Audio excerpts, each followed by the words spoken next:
City Hall. My name is Matt O'Malley. I'm proud to be the District 6 City Councilor and the Chairman of the Council's Committee on Environment, Sustainability and Parks. I am joined by my dear colleague and friend, the District 3 City Councilor Frank Baker, and we are here to discuss docket number 1106, which is an order for, it's a hearing regarding the Municipal Vulnerability Preparedness, or MVP, Program Action Grant for the John Joseph Moakley Park in South Boston.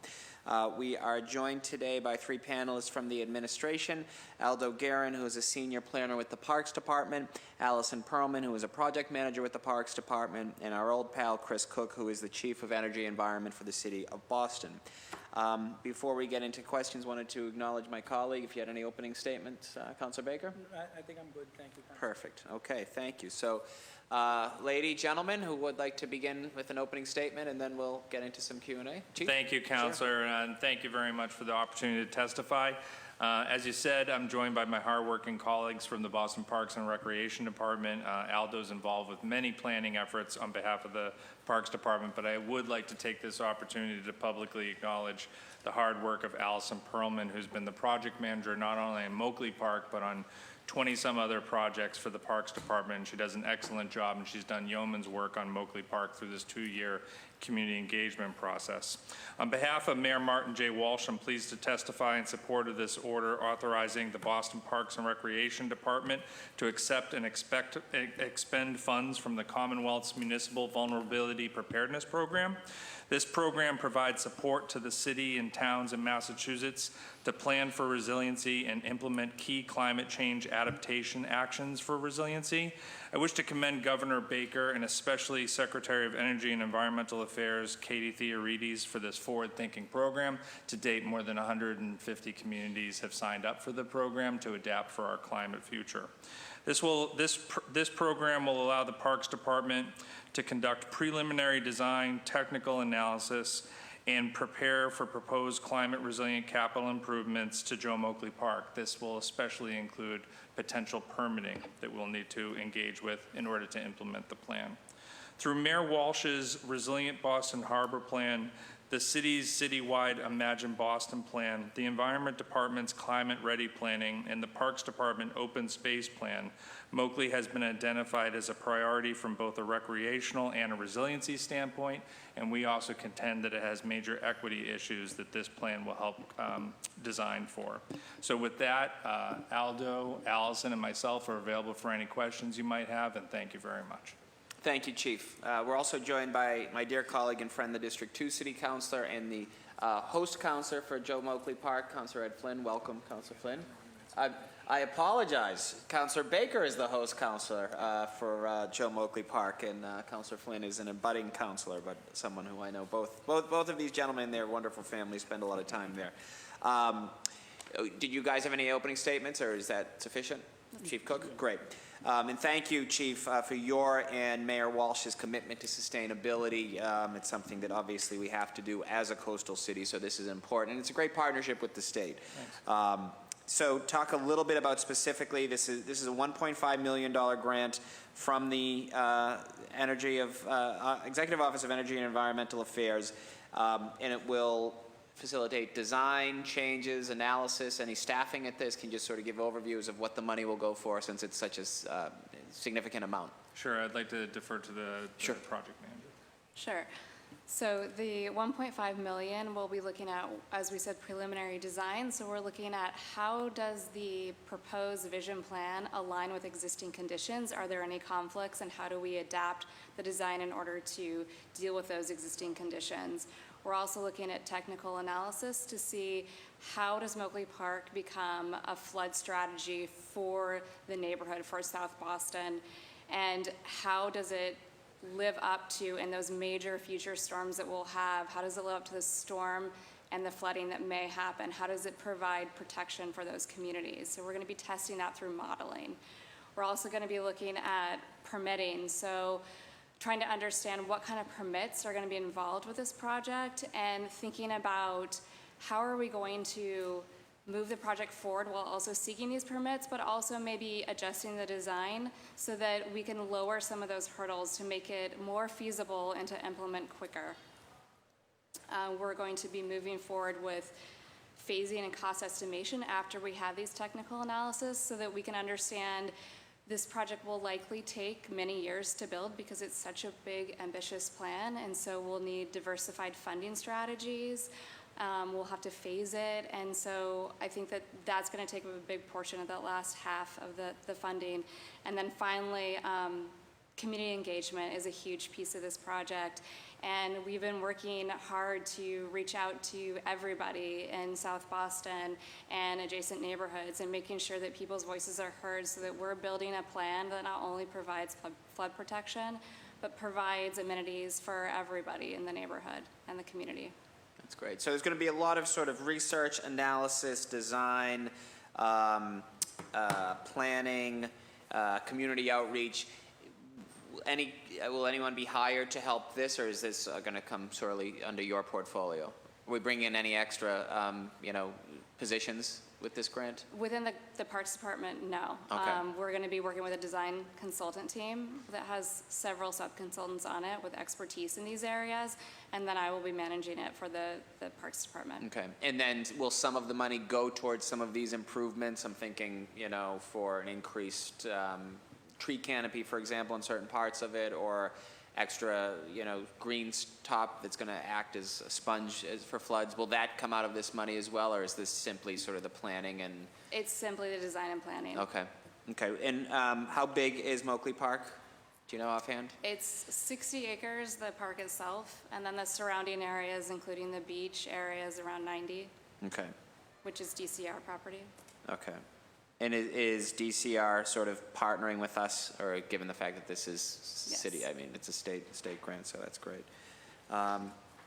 Okay. And can you talk a little bit about, sort of the addressing flooding, with the proximity to the ocean, other resiliency tools that are going to be sort of I know this is the beginning of the process, but other resiliency attributes that you sort of see as potentially coming out of this? Absolutely. So one piece is the nature-based solution of the landscape berm that will help with flooding protection. But in addition, we'll be allowing parts of the park to flood to manage some of that water for infiltration over time. We're also looking at behind the berm, collecting and managing stormwater below the fields so that we can help alleviate some of the impacts on Boston water and sewer systems. In addition, we're going to be increasing the tree canopy substantially. We'll be looking at water play, so cooling areas, and we're also going to be looking at habitat enhancements. What do you mean by habitat enhancements? We'll be looking at diversified landscape areas, so some areas may be more like a dune setting or wetland areas, Okay. stormwater areas. Yeah. A little ecosystem in South Boston, Dorchester. I love Correct. it. That's fantastic. Will there be any recreational facilities sort of added to the project? Or any bricks and mortar? Yes, so right now we're looking at a majority of the site is active recreation, so fields, ball fields, soccer, lacrosse, all of that is yet to be determined in terms of we have athletic rooms, and so we'll be working out exactly what fits into those rooms and what's important to the community as we move through the process. We'll be looking at additional facilities in terms of community buildings, restrooms, potentially a parking garage. Good. So I guess to my point, I know the chief and I have discussed this, and he's been very supportive. If we're talking about sort of sustainability, having passive buildings makes sense. So I'm hopeful that that's part of this discussion, to have a net zero carbon snack bar or a net zero carbon restrooms, something like that we could sort of, I think, build well into this as we talk about the future. So that's. Yeah, we're excited to look at those elements, and we think that this is a great opportunity to really highlight the progressiveness of the city of Boston and the work that we've been doing with resiliency, and we're excited to take it even further and think about education and working with the local schools and thinking about how can we integrate them into the future through programming and thinking about building sustainable leaders for the future. Great, thank you. Councilor Baker, do you have any questions? Can you talk about the berm a little more?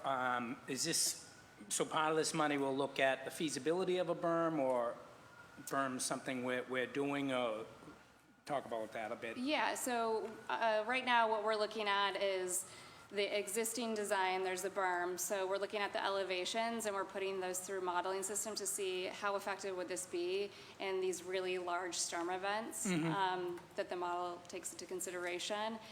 We'll be looking at where the placement of that berm, where it's appropriate, because we have major infrastructure below the park, including MWRA lines, so thinking about what does that look like, where is that gonna be, and then how does it connect out to the outside of the park? So how does it connect into our adjacent neighbors with the Bayside work that's happening and Climate Ready Boston, Dorchester, and South Boston work?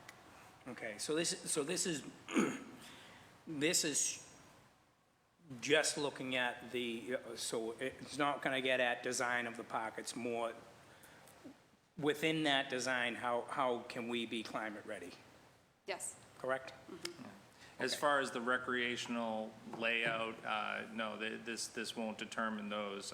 One thing about the berm, the reason we've identified this as a high priority item is, one is not only the 40 inches of sea level rise that we're expecting in the future Boston, but this also happens to be one of the major places for flood pathways. The water here, if unabated, will eventually connect to potential flood pathways in the Fort Point Channel area, which is why we're also advancing plans in Fort Point.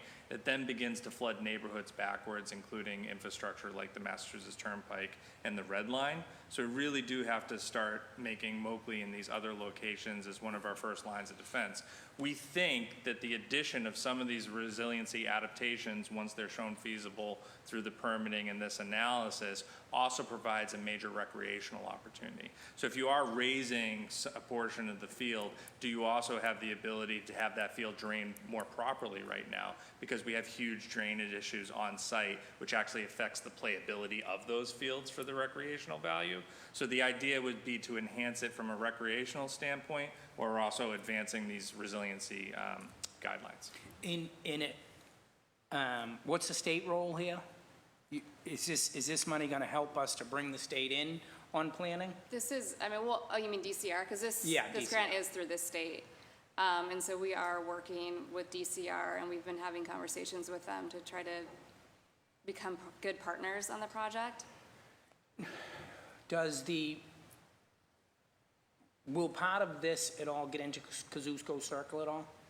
I think that design, it'd be very naive of our plan advancing on this park if we didn't consider what is happening with Kazuko Circle, especially with the redevelopment of the Bayside site. So the idea is to coordinate all of that in a thoughtful manner. Yeah. However, we also don't want to lose the opportunity for a major adaptation intervention that actually takes care of one of those flood pathways. So if either Kazuko Circle and the transportation plan advances, great, we will coordinate in that way, or vice versa.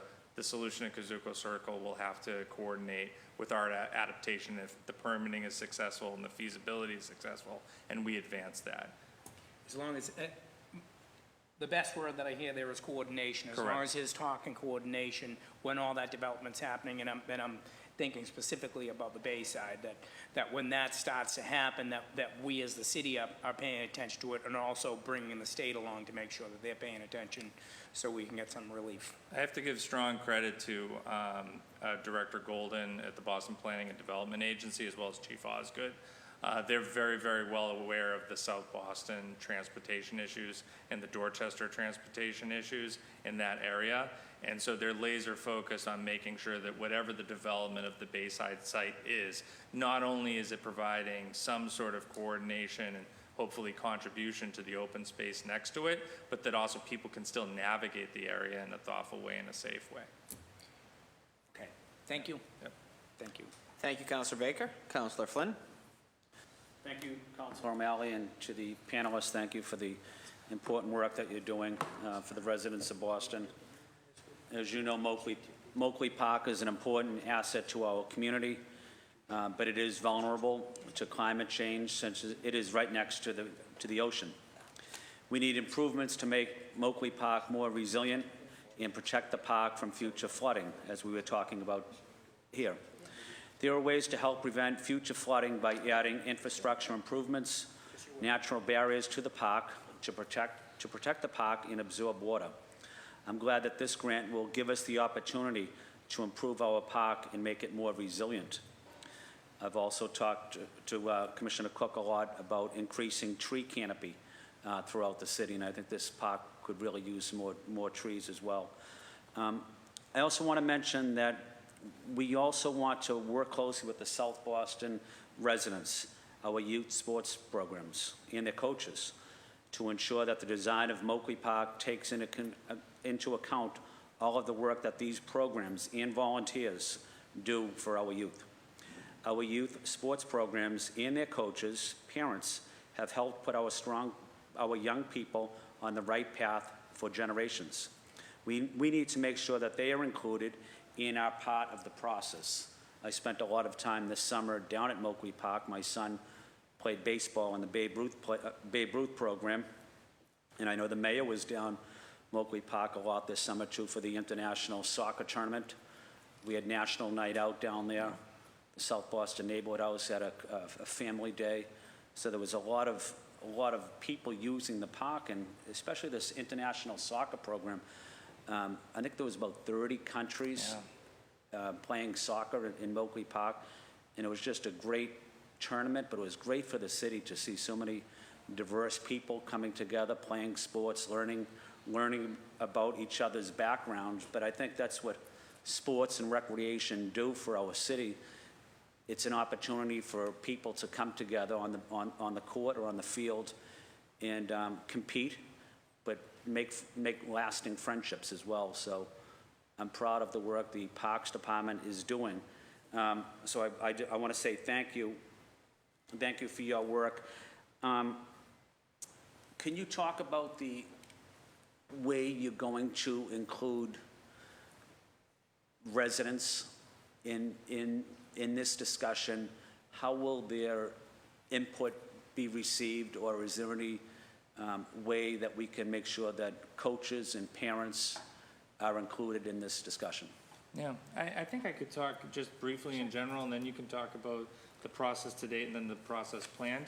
I do want to flag that as far as this grant, this will be more of a technical analysis. Yeah. However, I think there were two very important points that you brought up before your question, which is the idea of the impact that the South Boston youth recreational teams have had in this park. And in fact, I think you could make a strong argument that Moakley Park or Columbus Park before the renaming might not even have exist in its current state right now if it wasn't for those South Boston youth groups and really sticking through the park through some very difficult years. Mm-hmm. There's going to continue to be some concerns as we elevate the landscape here, both literally and figuratively, not only to provide resiliency aspects from flooding, but also providing a design that has to be maintained in a much higher level, in a much different way, that we have to be very, very cognizant and cautious that there's no displacement of the leagues that have made Moakley their home for a long time,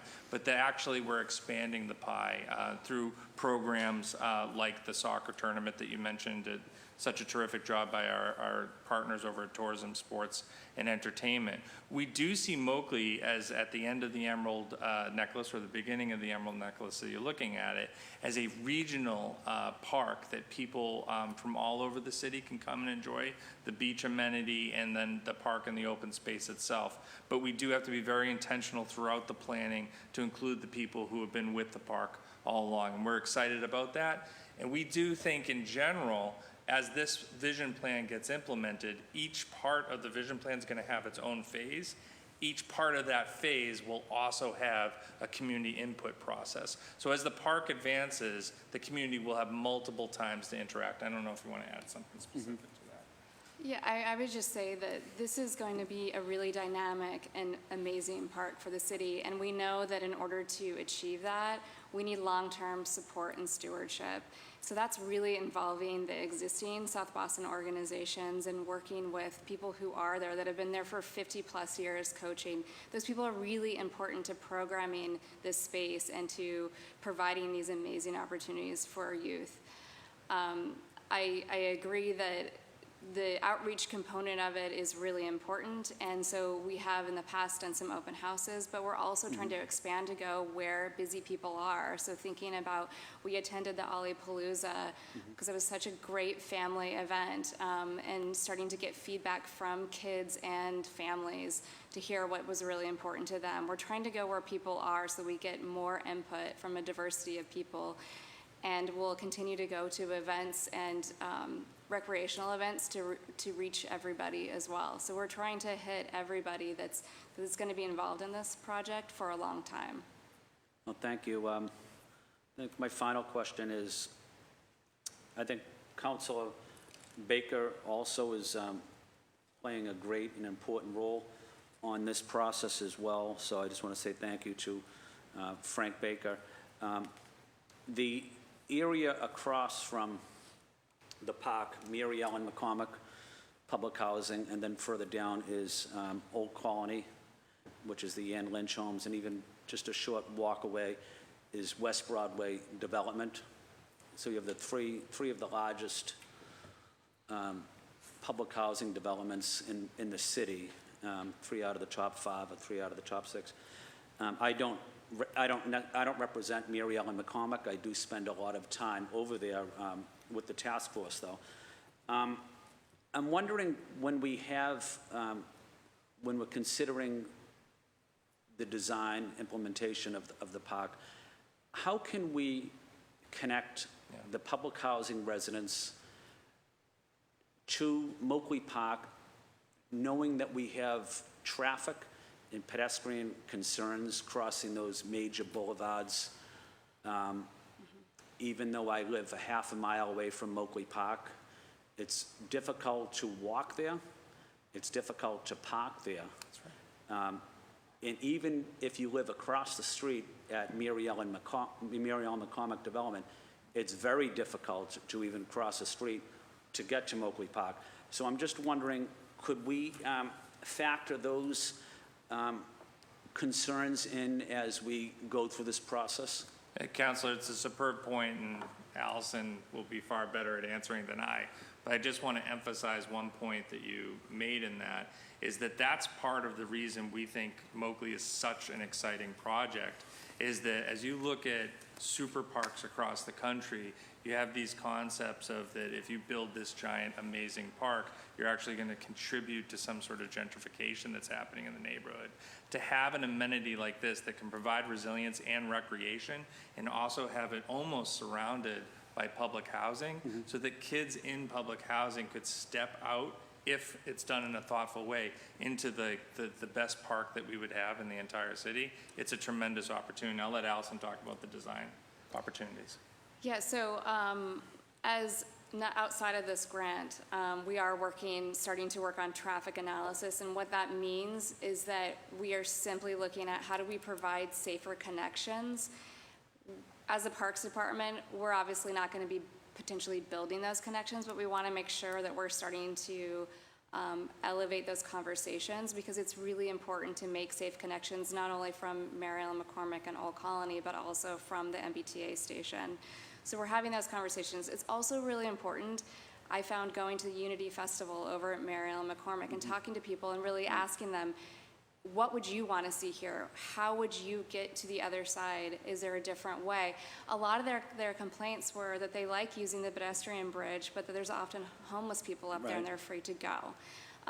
Other aspects are that it's not necessarily that connection, but it's the connection from the beach back to Mary Ellen McCormick, because the park gets so dark at night that people are afraid to cross through that connection. So we will be looking at all the connections and making sure that the neighborhood, not only Mary Ellen McCormick, Old Colony, but looking at Harbor Point and how everyone's coming into the park, and from MBTA station, how they're coming into the park and how we can make things safer and more accessible. So we're going to start to look at that initially as this next phase, but we're going to build that out as we continue on, once we start to understand the critical factors and who we need to start working with and collaborating with.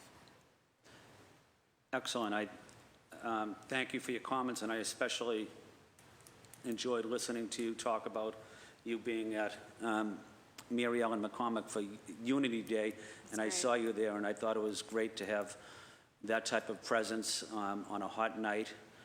talking to residents, engaging residents about an important park right across the street from that development. So I want to say thank you for being there, and that meant a lot to the residents. Great, thank you. Thank you, Councillor Flynn. So is there a timeline in terms of when we need to act on this? I assume sooner rather than later. I mean, obviously, I will urge quick action of this. I don't know that we can get it for tomorrow's meeting, although we will certainly try. But if for some reason there's a delay, next Wednesday's meeting, I assume, would be sufficient. It's appropriate, sir. Perfect. And then is there a timeline that's associated with this $1.5 million grant? Does it expire after 2 years, 3 years? Is it 1 year. 1 year? Okay. So we have a lot of work to do. So I guess Yes, that we the do. onus is on us. Chief, what is the average minute walk that every Bostonian has to their closest park? Less than 10 minutes, 100% of our residents are within a 10-minute walk to a park. And how many other cities of our size can boast those statistics in the Just United one, States? but we're the only one on the East Coast. That's right. What is the other city? San Francisco. All right, yeah. We have better parks anyway, and I will happily say that on the record. So having said that, I always end whenever I have three great parkies or a former parkie. You can't answer Moakley Park. We're going to start with you, Aldo. What's your favorite park in the city of Boston? You're asking a very tough question for a parkie. It's like asking a parent who his favorite child is. If you had to pick one, recognizing Jamaica that Pond Park. I just love the view across the pond and up to Hellenic Hill. Yeah. It's a great view. I couldn't agree with you. And There's at a sunset. wonderful $4.77 million restoration of the pathway at Jamaica Pond, which we're proud to partner with you all and the mayor, and looking forward to seeing that. When's that going to end? It's coming up soon, right? It is. The final phase should be wrapping up at the end of October. Fantastic. So we're in good shape for the Lantern Festival. Excellent. All right, that's a great answer. I agree with it. Allison, favorite park? Moakley Park. You can't say Moakley. Okay, I love Parkman Playground right now. My kids love it. That's a great one as well. It's really fun. Yeah. Chief, what's your favorite? Christopher Columbus Waterfront Park. Best view in the city of Boston. It's pretty special. Excellent. Councillor Flynn, you have to pick one. You can't say Moakley. I can't pick Moakley. No. I would say Medal of Honor Park, Yeah. for a couple reasons. They had the first Vietnam Veterans Memorial in the country built for the South Boston men that were killed in Vietnam. So that's very significant to me and my family. And there's also a plaque, a walkway at Medal of Honor Park in memory of my Uncle Dennis, who was a Boston firefighter and also a decorated Vietnam veteran. So that park means a lot to me, and I see so many young families using it all the time. So it's great to see that type of spirit at Medal of Honor Park, and I'm just so proud of the crew, the public works crew that work hard to keep it clean. So that's an important gem in South Boston. Well said. Your answers are all terrific. Agree with all of them. Mm-hmm. I would go for Boston Park particular. I'm going to violate my own rule, and it's a tie. Millennium Park in West Roxbury and Jamaica Pond. With the Arboretum, which isn't quite a Boston park, although a great partnership with Harvard is special too. It's where I got married, so that's always special to me as well. Pretty good negotiated lease. I'll say. Cora, what's your favorite park in Boston? Christopher Columbus. Best view. I love it. All right. Well, I appreciate all of you. We are concluding the... Oh, I'm sorry. Is anyone here to testify on this hearing?